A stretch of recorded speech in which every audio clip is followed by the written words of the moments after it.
قەزای چۆمان چەندین سەرچاوەیەکانی و ئاوی هەیە بەڵام لە ئێستادا ئاوێکی زۆر پیس دێتن بە تایبەتی لە وەرزی زستاناندا یان هاوینان کە گەشتیار دێتەوە شتی پیسیش دەگە ئاوێ دێتن بە تایبەتەوانێک کە سعاتیان بەستە نیو سعات بەس هەوا دێت دوایە ئەگەر ئەو هەوای هەمووی خوێندەوە جارە ئاوەکە گاتێ و دەدەقە چارێکێک ئاوەکە دێت و ڕاوەستیت کە ئەو وەسڵانشمان بۆ هاتێتەوە مانگانە جار وایە ملیۆنێک دێتەوە ملیۆنی نیوەیەک دێتەوە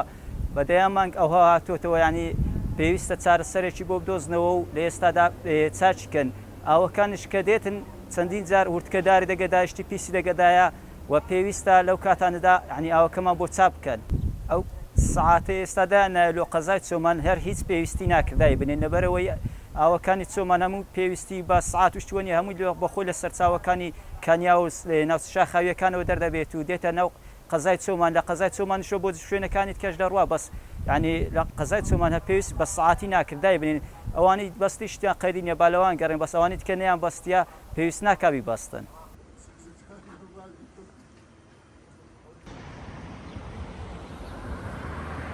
دوای ئەوەی کە حکوومەت هێرێمی کوردستان بە بڕیارێک پێوەری ئاوی بەسەر ماڵاندا سەپاند و بە پێی دواداچوونەکانی ئێمە لە لیژنەی شارەوانی لە پەرلەمانی کوردستان پێوەری ئاو کێشە و گرفتی زۆری هەیە و خەوا ئەخوێنێتەوە پارەی زیاد بۆ هاوڵاتیان دێتەوە بەردەوامیش هاوڵاتی سکاڵا ئەکا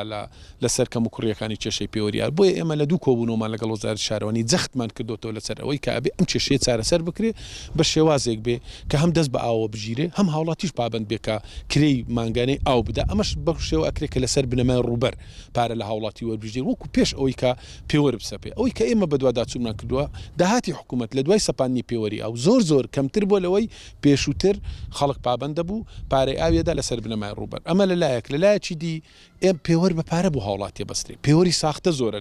لە بازاردا ینی حکوومەت ناکرێ لە بەرامبەر بەستنی پێوەر پارە لە هاوڵاتی وریە بێ پێوەر بەبێ بەرامبەر وەربژیرێ و ئێمە داوامان کردو 1 ساڵ پرۆسەی بەستاندنی پێوەر ڕابژیرێ تاکو هەموو کێشە و کەم و کوڕیانەی لە پێوەردا هەیە چارەسەر بکرێت و پێوەری ئۆرجیناڵی ستاندارد بێت